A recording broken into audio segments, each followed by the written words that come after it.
Good morning students. स्वागत है आपका प्लस वन कॉमर्स अकाउंटेंसी की ऑनलाइन क्लास में। मेरा नाम वीरेंद्र ठाकुर। आज हम पढ़ेंगे टाइप्स ऑफ कैश बुक, रोकड़ बही के प्रकार।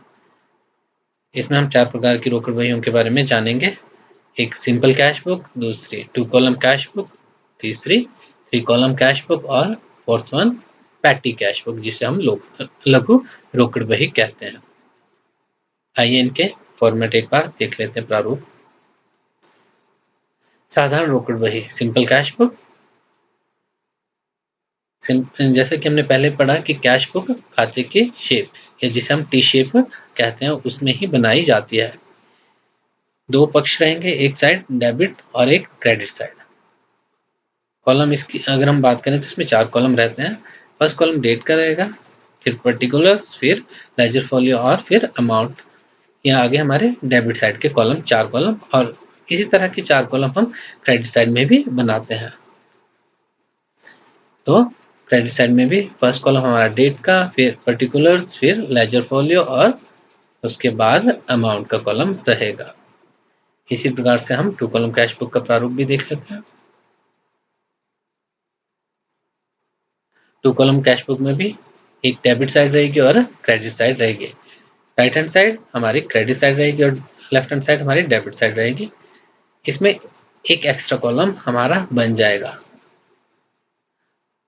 तो जैसा हमने पढ़ा सिंपल या सिंगल कॉलम कैश बुक में 4 कॉलम रहते थे, इसमें 5 कॉलम हो जाएंगे। फर्स्ट कॉलम डेट, पर्टिकुलर्स, फिर लेजर फोलियो।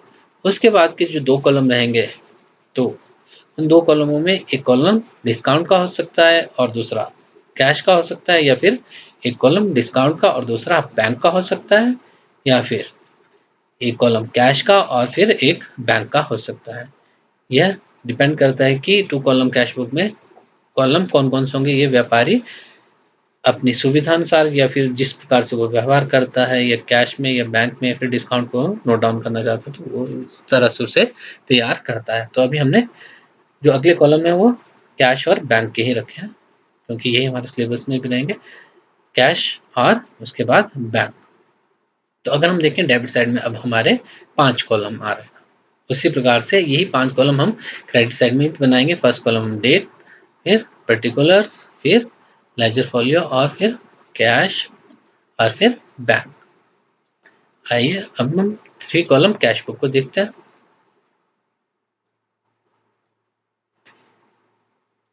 वही डेबिट साइड और क्रेडिट साइड रहेगी। Left hand side debit, right hand side credit. अब एक और कॉलम ऐड हो जाएगा, जो वो कॉलम रहेगा डिस्काउंट का। तो फर्स्ट कॉलम हमारा डेट का, फिर पर्टिकुलर्स, फिर लेजर फोलियो और उसके बाद डिस्काउंट का, और उसके बाद कैश और उसके बाद बैंक। तो अगर हम कॉलम की संख्या देखेंगे तो हमारे पास अब कॉलम 6 हो गए डेबिट साइड में। तो 6 ही कॉलम हम क्रेडिट साइड में भी बना देंगे। डेट, पर्टिकुलर्स, फिर लेजर फोलियो, फिर डिस्काउंट, फिर कैश और उसके बाद बैंक। इस तरह से हमारी 3 कॉलम कैश बुक भी बन जाती है। सिलेबस में हमारे नहीं रहेगी, तो इसे हमने इसलिए कि आपको जानकारी हो तो इसलिए ऐड कर दिया। उसके बाद सिंपल पैटी कैश बुक, साधारण लघु रोकड़ बही। व्यवसाय में बहुत छोटे-छोटे खर्चे भी क्या है किए जाते हैं। अगर उन सभी छोटे खर्चों को भी अगर हम कैश बुक में लिखना शुरू करें तो कैश बुक का आकार बहुत ज़्यादा हो जाता है। इसलिए एक लघु रोकड़िए की नियुक्ति की जाती है और उसे लघु रोकड़ बही दे दी जाती है, और फिर उसे क्या है मेंटेन करता है। सेम ही रहेगी ये लगभग कैश बुक की तरह। थोड़ा सा इसमें एक आधा कॉलम चेंज है जो वाउचर का रहेगा। डेबिट क्रेडिट साइड वैसी रहेगी। डेट, पर्टिकुलर्स, वाउचर नंबर इसमें आ जाता है, फिर लेजर फोलियो और उसके बाद अमाउंट। तो 5 कॉलम हमारे डेबिट साइड आ गए और 5 कॉलम हमारे क्रेडिट साइड में आ जाएंगे। डेट, पर्टिकुलर्स, वाउचर नंबर और लेजर फोलियो और अमाउंट। ये लघु रोकड़िए के द्वारा तैयार की जाती है।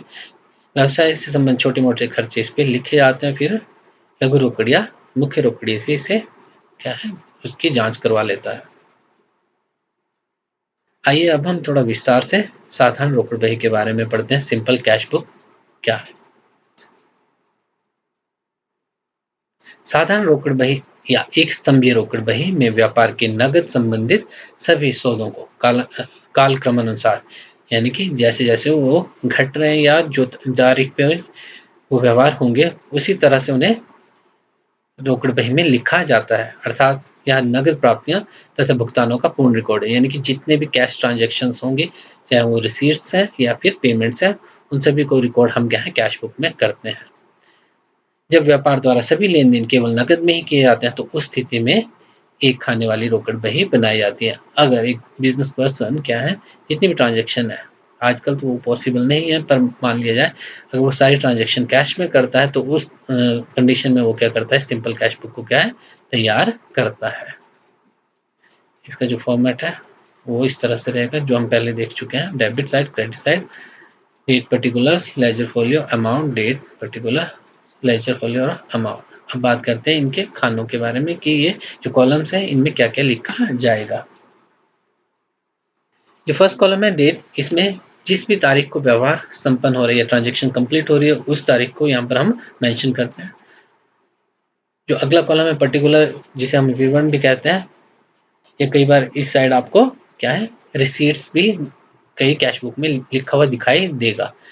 तो यानी कि कौन सा व्यवहार किस तरह किस खाते के अगेंस्ट हमें प्राप्ति हुई है वो हम यहाँ पर बताते हैं। फिर आ जाता है अगला कॉलम लेजर फोलियो का। कैश बुक से हम क्या है लेजर फोलियो में क्या करते हैं, पोस्टिंग करते हैं। तो कैश बुक में जो भी व्यवहार लिखा गया है उसे फिर लेजर में कहाँ पर पोस्ट किया है, किस पृष्ठ संख्या पर उसे लिखा गया, उसे हम लेजर फोलियो वाले कॉलम में मेंशन करते हैं।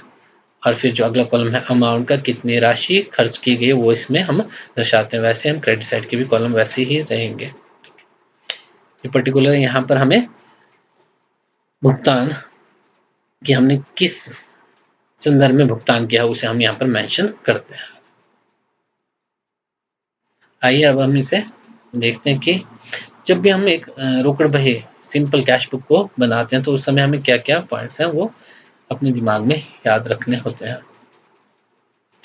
रोकड़ खाता तैयार करते समय वास्तविक खाते के नियम लागू होंगे। जैसा कि हम पहले पढ़ चुके हैं कि जो कैश अकाउंट है या जो कैश बुक है वो रियल अकाउंट ही है, और जो भी रियल अकाउंट के रूल्स रहते हैं वो इस पे लागू होते हैं। और रियल अकाउंट का क्या रूल है, debit what comes in, credit what goes out.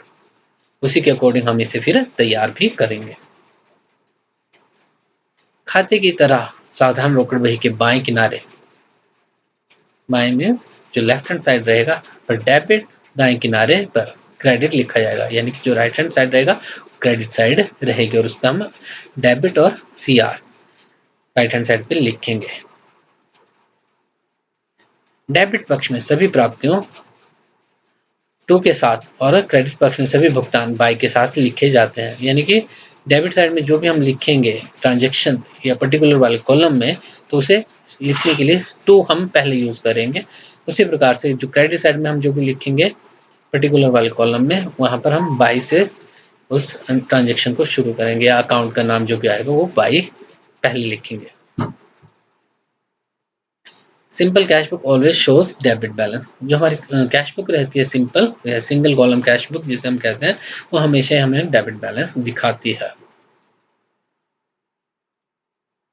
यदि रोकड़ बही का प्रारंभिक शेष दिया हो तो इसे डेबिट पक्ष की तरफ टू बैलेंस बीडी लिखकर दिखाया जाता है। अगर हमारे पास पिछले मंथ का बैलेंस दे रखा है या फिर अगर हमारे पास स्टार्टिंग में कोई ओपनिंग बैलेंस दे रखा है कैश का, तो हम उसे जब भी कैश बुक तैयार करना शुरू करेंगे या लिखना शुरू करेंगे तो स्टार्टिंग में टू बैलेंस बीडी वहां पर लिख लेंगे और फिर उसका जो अमाउंट रहेगा वो लिखा जाएगा वहां पर। The balance of simple cash book must tally with the cash in the interest. जो कैश बुक का बैलेंस रहेगा वो हमारे पास तिजोरी में रखे हुए कैश से हमेशा ही मिलना चाहिए।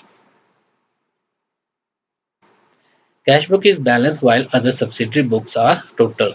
अगर हम बात करें कैश बुक हमारी सहायक बही है, परंतु अन्य सहायक बहियों से इसमें थोड़ा अंतर है कि इसमें हम क्या करते हैं कैश बुक का बैलेंस निकालते हैं या शेष निकालते हैं, जबकि अन्य जो सहायक बहियाँ रहती हैं केवल वहां पर हम क्या करते हैं उनका टोटल या उनका योग लगाते हैं कि कितना हमारे पास आया या गया है।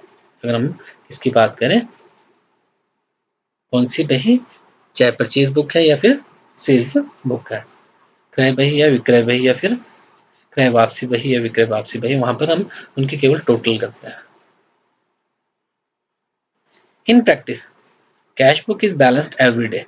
अगर हम बात करें तो कैश बुक व्यापारियों के द्वारा प्रतिदिन उसका क्या है शेष ज्ञात किया जाता है, परंतु हम अपनी सुविधा के लिए प्रश्न में क्या है मंथली बेसिस पर उसके क्या हम शेष ज्ञात करते हैं। The debit total of cash book is always larger. Thus, while balancing it, we record by balance sheet on its credit side. जो डेबिट साइड रहेगी कैश बुक की वो हमेशा ही बड़ी होती है, और जब इसका शेष निकाला जाता है तो हम क्रेडिट साइड में बाय बैलेंस शीट लिखते हैं। It makes the total of both sides equal, और इसी के कारण क्या है डेबिट और क्रेडिट साइड क्रेडिट पक्ष का क्या है योग बराबर हो पाता है। आइए अब एक प्रश्न के माध्यम से हम सिंपल कैश बुक सॉल्व करने का बनाने का प्रयास करते हैं। Prepare simple cash book from the following transaction. Prepare ledger account. Ledger account हम अब बाद में बनाएंगे। हमारे पास पर्टिकुलर्स डेट पर्टिकुलर्स अमाउंट दे रखे हैं। फर्स्ट कॉलम हमें ये बता रहा है कि किस किस तारीख को क्या है व्यवहार ट्रांजैक्शंस हो रखे हैं। सेकंड कॉलम में ट्रांजैक्शंस के बारे में हमें इंफॉर्मेशन दे रखी है, और थर्ड कॉलम में हमारे पास अमाउंट दे रखे हैं। तो आपसे एक रिक्वेस्ट रहेगी कि आप इसको नोट डाउन कर लें ताकि आपको आगे समझने में थोड़ा आसानी रहे।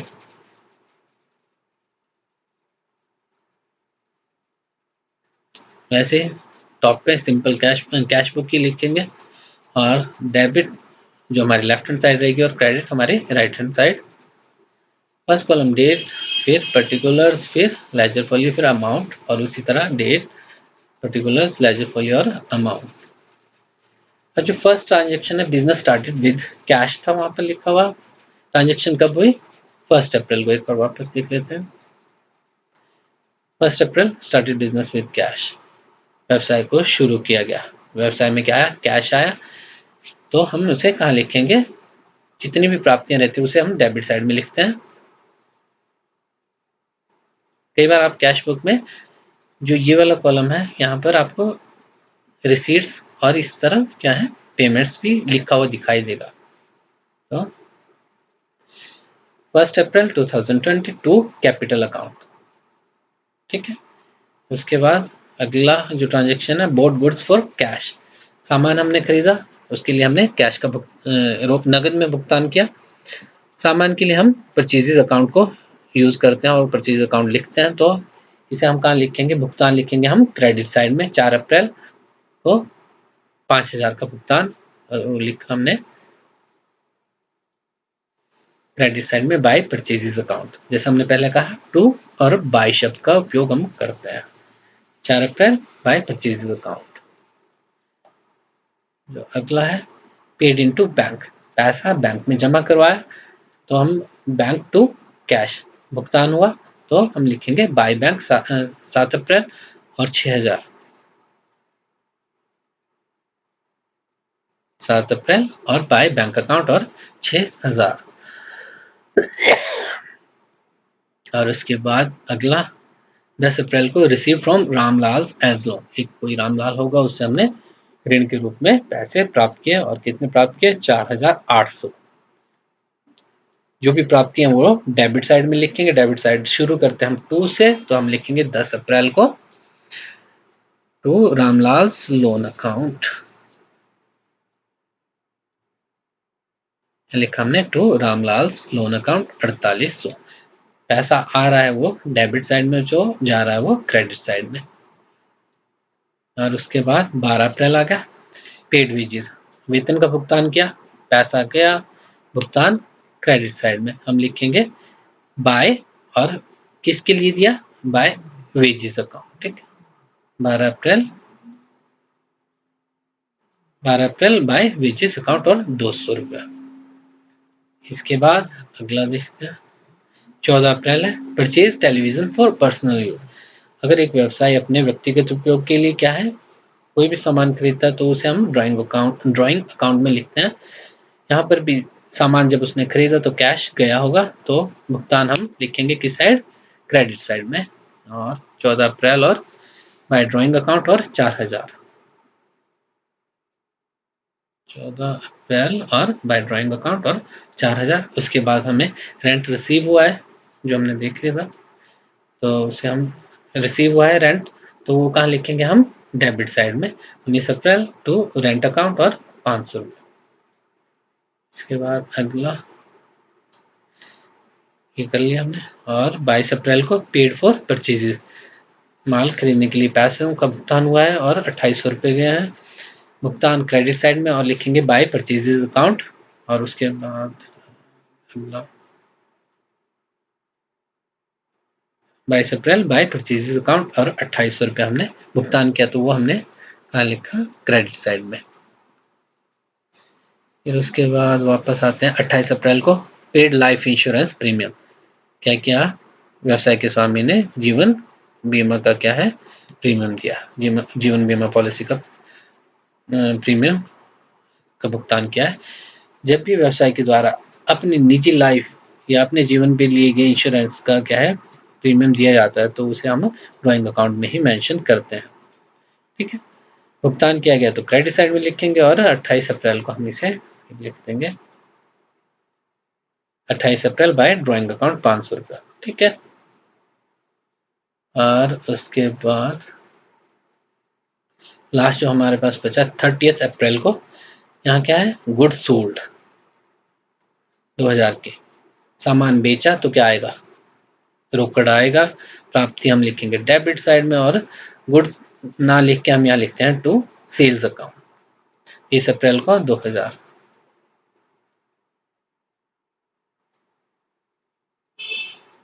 यहाँ 30 अप्रैल आ गया, और यहाँ हमने 30 अप्रैल को लिखा टू सेल्स अकाउंट 2000। इसके बाद हम क्या करेंगे, इसकी बैलेंसिंग या इसके शेष निकालेंगे, तो हम डेबिट साइड का टोटल पहले करेंगे। तो इसका अगर हम टोटल करें तो 25,300 आ जाता है। फिर इसी टोटल को हम क्रेडिट साइड में लिखेंगे 25,300। अगर हम देखें तो क्रेडिट साइड में जितने भी अभी हमने फिगर्स लिखे हैं वो 25,300 नहीं बन रहा है, जो डिफरेंस आएगा उसे हम बाय बैलेंस CD से मेंशन करेंगे, और वो डिफरेंस आ रहा है हमारा 6,800। अब जो मंथ एंड में हमारे पास बैलेंस आ रहा है या शेष आ रहा है, वो अगले महीने के लिए हमारा ओपनिंग बैलेंस बन जाता है, तो हम लिखेंगे उसे 1 मई को to balance BD brought down. और उम्मीद है ये आपको समझ आया होगा। अब हम देखते हैं कि साधारण रोकड़ बही से खाता बही में कैसे खतियाया जाता है, या ledger posting from simple cash book से कैसे की जाती है। रोकड़ बही में जब लेखा किया जाता है तो इसका अभिप्राय होता है कि व्यवहार के एक पक्ष की खतौनी का पूरा होना, जबकि दूसरे पक्ष की खतौनी अभी होनी है। यानी कि वन एस्पेक्ट ऑफ ट्रांजेक्शन तो हम रिकॉर्ड कर चुके हैं या उसकी पोस्टिंग हो चुकी है, परंतु अभी दूसरा जो एस्पेक्ट है उसे अभी हमने इसमें करना है, पोस्ट लेजर में। ऐसे खाते जो रोकड़ बही के डेबिट पक्ष में लिखे गए हैं, खाता बही में उन खातों के क्रेडिट पक्ष में बाय कैश अकाउंट लिखना चाहिए, और जो खाते रोकड़ बही के क्रेडिट पक्ष में दिखाए गए हैं उनके डेबिट पक्ष में टू कैश लिखना चाहिए। यानी कि हमने जो कैश बुक बनाते हुए डेबिट साइड में जो भी पर्टिकुलर वाले कॉलम में लिख रखे हैं जिन जिन के नाम, जब हम उनके खाता बही में बनाएंगे तो उनके क्रेडिट साइड में लिखेंगे, और लिखेंगे कैसे, बाय कैश अकाउंट। और जो खाते हमने इसमें कैश बुक में कहाँ लिख रखे हैं, क्रेडिट साइड में। अब जब हम उन खातों को खाता बही में तैयार करेंगे, लिखेंगे, तो उन खातों के डेबिट साइड में हम लिखेंगे टू कैश अकाउंट।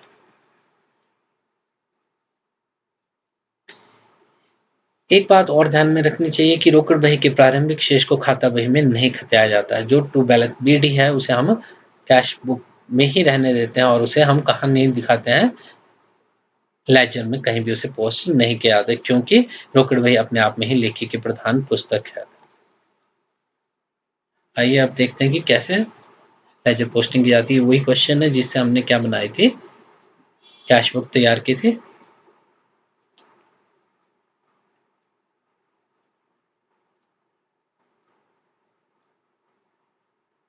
जैसा कि हमने शुरू में पढ़ा कि कैश बुक क्या है, सहायक बही भी और प्रधान पुस्तक भी है। यहाँ पर हमने एक पक्ष के खतौनी भी हमारी हो चुकी है, ठीक है।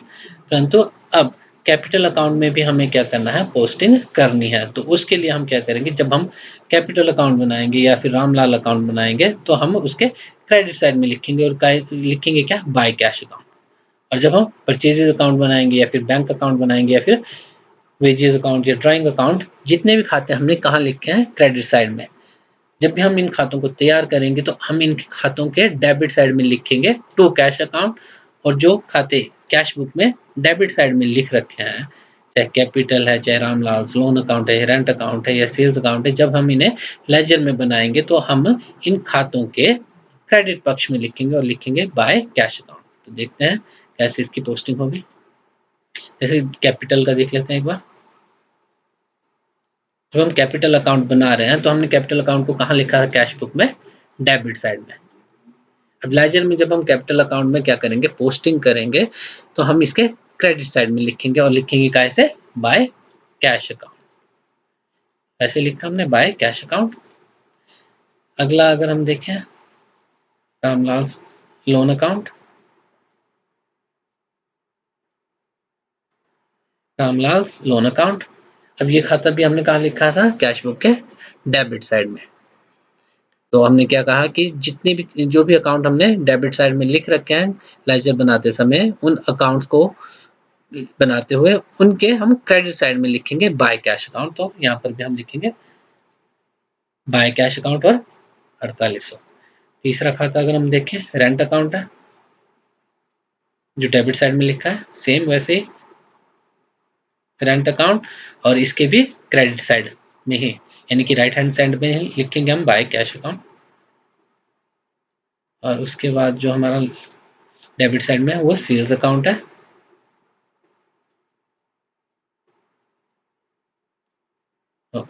सेल्स अकाउंट है, तो इसके कहाँ लिखेंगे हम, क्रेडिट साइड में। तो ये लिखा हमने बाय कैश अकाउंट। वैसे ही वापस आते हैं। अब हमने यहाँ बात की, जितने भी खाते हमने कैश बुक के क्रेडिट साइड में लिख रखे हैं उनको बनाते हुए खाता बही में हम जब हम लेजर बनाएंगे, लेजर में इन अकाउंट्स को तैयार करेंगे तो हम इन खातों के डेबिट साइड में लिखेंगे और लिखेंगे क्या, टू कैश अकाउंट, ठीक है। जैसे परचेज अकाउंट और बैंक अकाउंट और वेजेस अकाउंट जब हम तैयार करेंगे तो इनके डेबिट साइड में लिखेंगे हम, ठीक है। तो परचेज अकाउंट हमारा है यहाँ पर, तो इसके डेबिट साइड में लिखेंगे टू कैश अकाउंट जो फर्स्ट था, और उसके बाद बैंक का है तो इसके भी डेबिट साइड में लिखा हमने टू कैश अकाउंट। जो डेट्स रहेंगे उसी के अकॉर्डिंग। परचेज अकाउंट में हमने 2 बार इसलिए लिखा क्योंकि वहाँ पर कैश बुक में 2 बार एंट्री थी, यहाँ 22 अप्रैल की थी, ये भी हमारे कहाँ थे, क्रेडिट साइड में। तो इसे हमने फिर डेबिट में ही लिखना है, और यहाँ हमने 22 अप्रैल को टू कैश ये लिखा। अब उसके बाद हमने परचेजेज अकाउंट बना लिया, बैंक बना लिया, और वेजेस बना लिया, ड्राइंग, और बस ड्राइंग क्या बचा, वेजेस और ड्राइंग बच गया। अब वेजेस अकाउंट के भी हम कहाँ लिखेंगे, डेबिट साइड में ही, टू कैश, तारीख वही वाली जो कैश बुक में लिखी होगी, और वैसे ही हमारा ड्राइंग अकाउंट बचा। तो ड्राइंग 2 बार ड्राइंग किया है व्यवसायी ने, तो हम 2 बार लिखेंगे टू कैश और टू कैश। और इस तरह से हमारा ये आज का वीडियो यहीं पर एंड होता है। कल के वीडियो में हम अगले वीडियो में यानी कि हम टू कॉलम कैश बुक और कैश बुक के बारे में जानेंगे। धन्यवाद।